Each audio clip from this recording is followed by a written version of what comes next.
மேளங்கள் ஒரு பக்கம், சங்கீதம். நம்ம முருகனுக்கு திருமணம்னா சும்மாவா?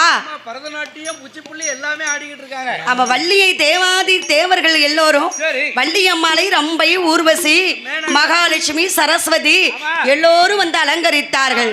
பண்ணிக்கிட்டு இருக்காங்க. நம்ம பச்சை வர்ண பட்டு உடுத்தி பவள நிறத்தாலை சட்டை போட்டு, பெண்களுக்கு வந்து பச்சை நிறப்பட்டு, அது என்ன பச்சை தெரியுமா? ராமர் பச்சை. திருமணத்துக்கு எடுக்கக்கூடிய கலர். இந்த கிளிப்பச்சை வந்து எல்லா பெண்களுக்கும் எடுக்காது. என்ன மாதிரி கருப்பா இருக்கவங்களுக்கு கிளிப்பச்சையை கட்டினா கருமாரியமா இருக்கிற மாதிரி இருக்கும். யாரு? நம்ம கிளிப்பச்சை வந்து சிகப்பா இருக்க பெண்களுக்கு கட்டினாதான் நல்லா இருக்கும். நல்லா இருக்கும்லாமா? ராமர் பச்சை வந்து புது நிற பெண்களுக்கும் நல்லா இருக்கும். உங்களை மாதிரி இருக்க பெண்களுக்கும் நல்லா இருக்கும். என்ன மாதிரி கருகருன்னு இருக்க பெண்களுக்கும் நல்லா ரொம்ப அழகா இருக்கும். எந்த பச்சை? என்ன பச்சை? ராமர் பச்சை. சரி சரி.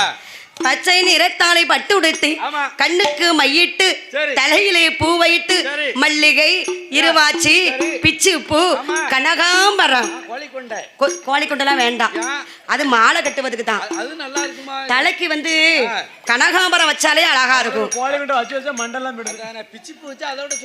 வள்ளியை மன மேடையிலே முதல்ல வந்து மாப்பிள்ளை தான் முன்னு வந்து அமர்ந்திருக்கணும்.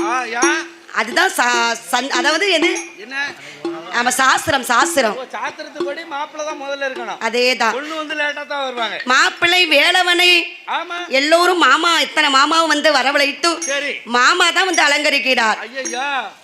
ஐயோ கண்ணன் தான். நம்ம கண்ணன் வந்து அலங்கரித்தார்.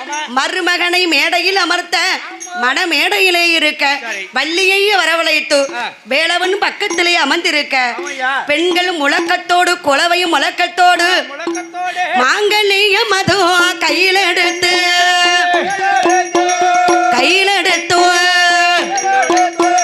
மாலை சூடுகிறார் வள்ளியை தான்.